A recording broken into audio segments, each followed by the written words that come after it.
Good afternoon, James, and welcome to your second lesson on narrative structure.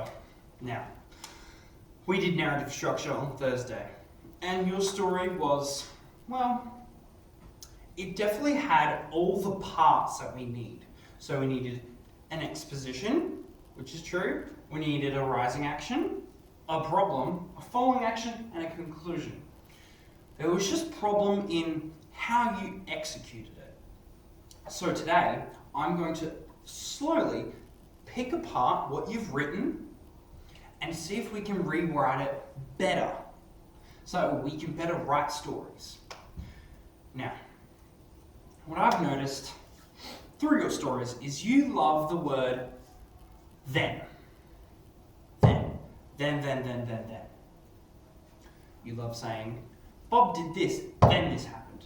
Then this happened. Then this happened. Then that does not read for a good story. That reads like instructions. Then you do this. Then you add this. Then you do that. Where a story, I like to describe it, it needs to flow. It needs to have flow.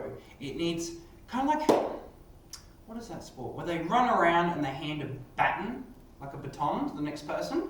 They run, hand it to the next person. He's got this story, next part, story, next part, story, next part. It needs to be flowing constantly.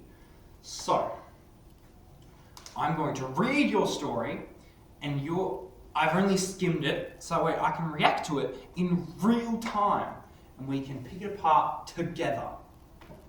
Okie dokie. So, handy dandy little laptop here. Exposition.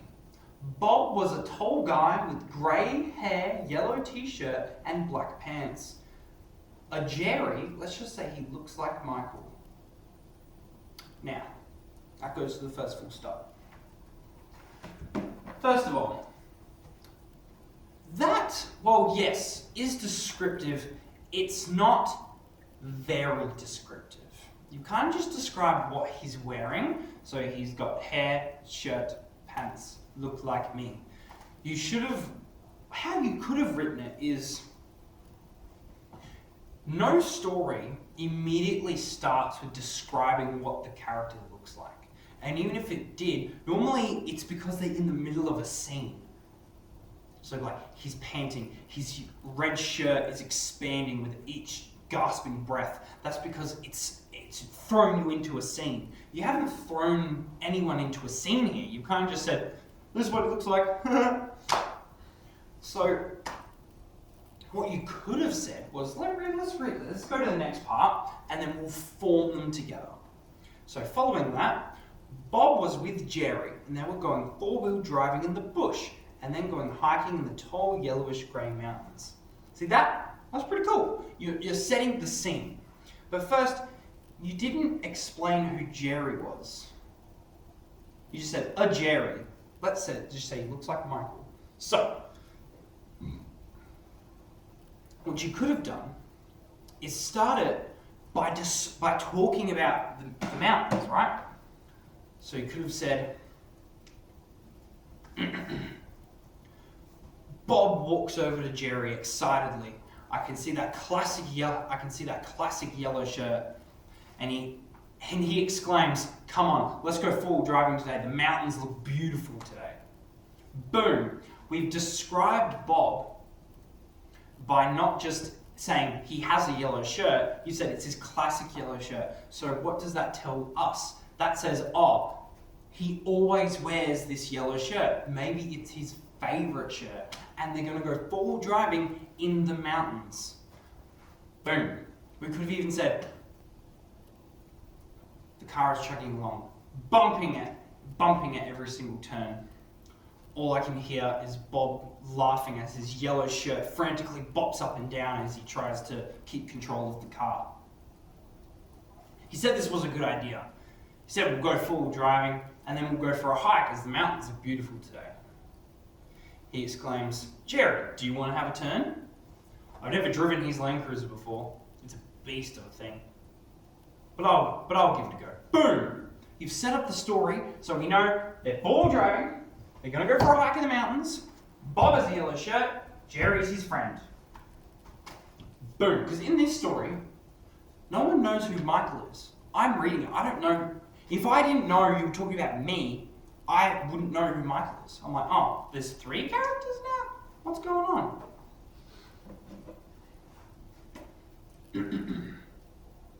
Their favourite thing to do was tell jokes and be annoying to each other. And while Bob was telling a very bad joke, then, see that then again, then Bob crashed his car, they were there. See, this, I can see what you're trying to do. You're trying to create a problem. You were trying to create a problem, which was the problem is they crashed.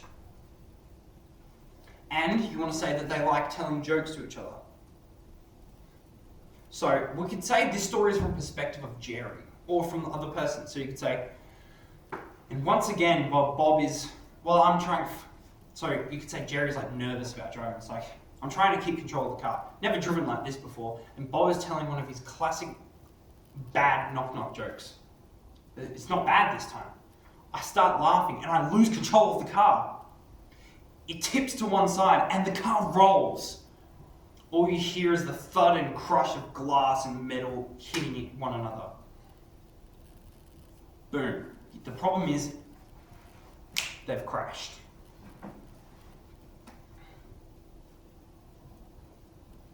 Bob and Jerry were hiking, almost slipped his heartbeat when... Okay, so what's happened is you've talked about them crashing the car and then they're just hiking now. Bob and Jerry were hiking, then Bob almost slipped his heartbeat, went so fat it was faster than a cheetah.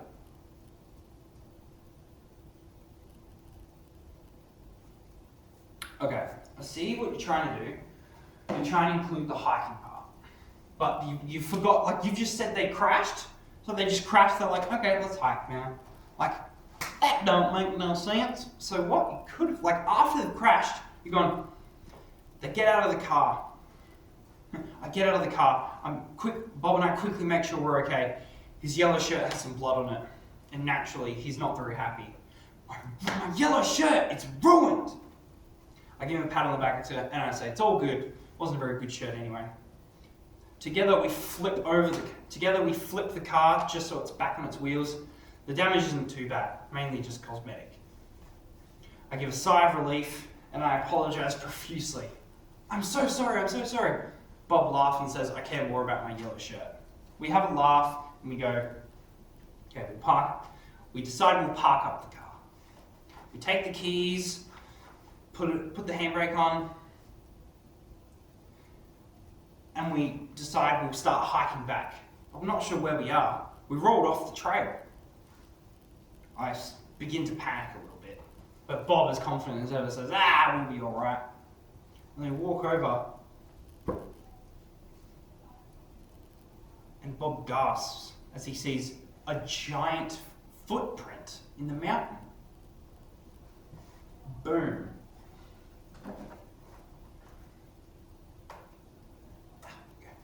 So, we'll read your next part. When they stopped on a platform where there was a giant footprint, and at that moment a hiker came, a mean hiker, and he said, "You are very ugly and giants are not real."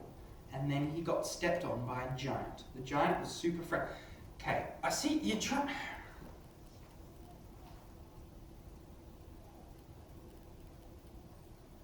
was super friendly and he carried Bob, Jerry and the car to the mechanic and they got the car fixed, but it took a while for everyone to get used to the giant, even Bob and Jerry. Okay, so I can see you tried to tie up the story, you tried to add a funny part of someone getting stepped on. But you can't just chuck someone in, have them get stepped on. So we'll reword it so that way the giant still helps them get the car back. Reworded it. And then all of a sudden, we hear a thundering thud. As we turn back, the sun is blocked out by his stature and what appears to be the thing that made the footprint. He starts apologizing. He says in a bellowing voice, "I'm so sorry, was that your rock?" start hysterically laughing. No, it's not our rock. We've just never seen a giant before. He gestures to brush it aside and says, "Oh yeah, I've been asleep for the last few thousand years." He says, "But what do you do?" He once again asks, confused, "But what are you doing here?" We say we crashed and we don't know where we are. So he says, he leans down really close. His breath reeks of a dumpster.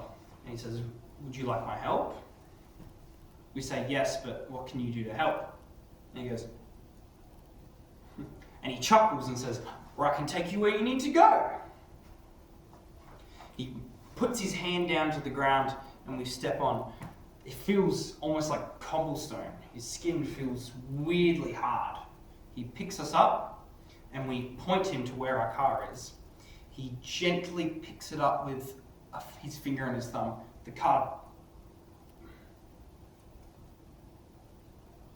winces under the pressure of his hand, and he slowly walks, being careful with each step, almost looking like a child trying to tiptoe around toys.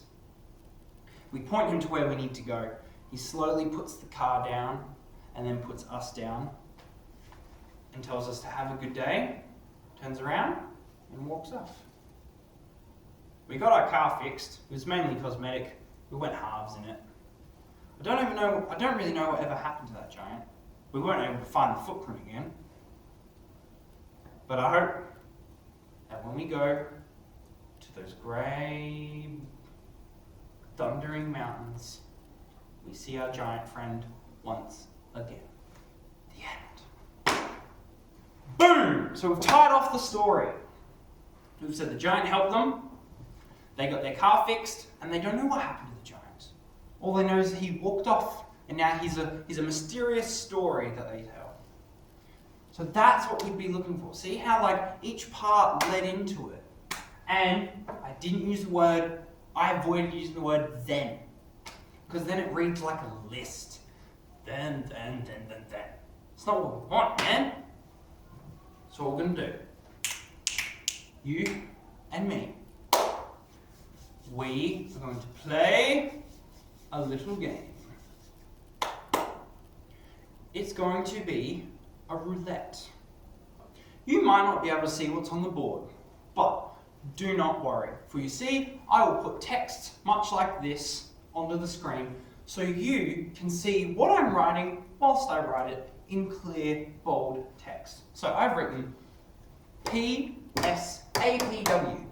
What do these stand for? Well, they stand for protagonist, setting, antagonist, problem, weather. Now, protagonist is often the hero, the main character. The setting, where the story is set. The antagonist, the bad guy. Problem, problem can also be the climax. So do you know how the problem is like the big point of the story? That's also called the climax. Then we've got weather. Weather is weather. So, funnily enough, we're actually going to spin a wheel for yours, which we will do after this video is concluded, where you will get to pick your protagonist, setting, antagonist, problem, weather. And then you will write a story from those. So you will have all the parts necessary. So, I'm going to think of a protagonist off the top of my head. Boom, we've got cowboy. Got cowboy. Over here, boom, we've got cowboy. What's the setting? Oh, the moon. The moon. They're on the moon. Antagonist. What's an antagonist? A werewolf. Why? Because I want this to be as difficult as possible. Problem? No food. Weather? And we're just going to say cold. So, I've got cowboy, moon, werewolf, no food, cold. So I need to form a story out of these prompts that follow our classic model. So, what's going to happen during my exposition? I need to introduce the characters, I need to establish where they are, and I need to lead towards the problem of no food. So we know the problem is no food. That is going to be our top bit. We know that. No food. So exposition. Let's think. I don't know how I got here. One moment, I'm about to get into a duel. I'm counting down from 10. And the next, I'm in darkness. The ground under my feet is now white. And it is freezing. Apparently my boots, hat, and button shirt were not enough to keep me from these temperatures. But to be fair, I wasn't prepared for such a thing. I even still had my hand on my pistol. Actually, what's that, revolver? I even still had my hand on my revolver, ready to shoot. And now, there's nothing. No saloons, no barbers, no sand, no blistering heat, no nothing. Just cold and darkness. And then I hear it. The sound of a howling coyote coming up over the horizon. But it wasn't a coyote. This was a behemoth of a creature. Standing 2 heads above mine, muscle-bound, hairy, and with the head of a wolf. I don't know what this thing is, but I instinctively go for my revolver. I put my hand out, gesturing whatever it is to stop. And I say, "Name your purpose. What are you doing here?" He looks at me confused. And then in a clear, bellowing voice, he says, "Do you know how you got here either?" Confused, I shake my head. I didn't even expect this thing to talk. I asked, "No. But what's the matter?" He's like, "I've been here for a few hours now. And there appears to be no source of food. I don't know what we're going to do." Boom! I've introduced the characters and I've led towards the problem. I've even been able to mention that it's cold. Then we'll lead towards, so we've already characters introduced and setting. And then we've got to lead towards our rising action. So rising action, ready?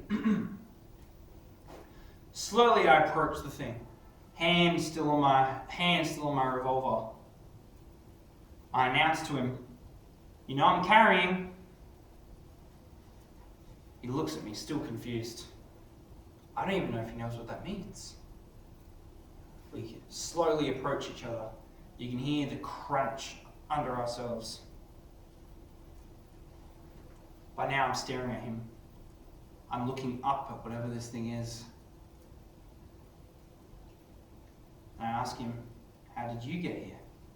Bit nervous, but I try to act prideful. He says, "1 minute, I'm undergoing my transformation, and the next minute I'm here." I asked him confused, "Transformation?" He's like, "Yes.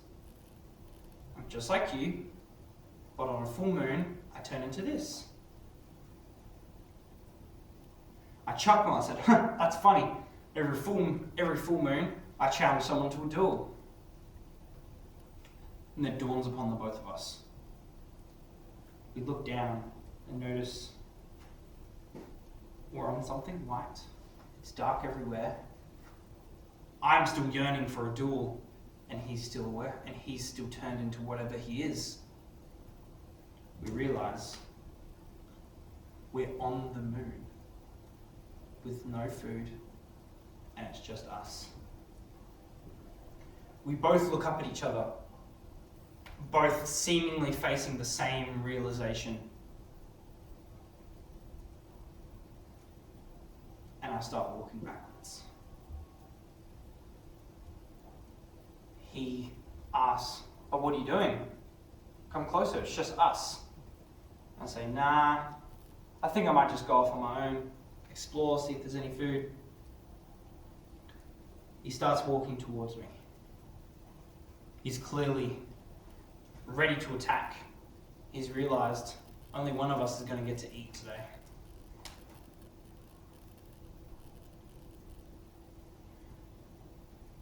So in a moment's notice,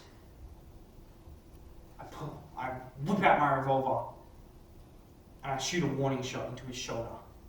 He throws back, yelping in pain, and then he starts running towards me.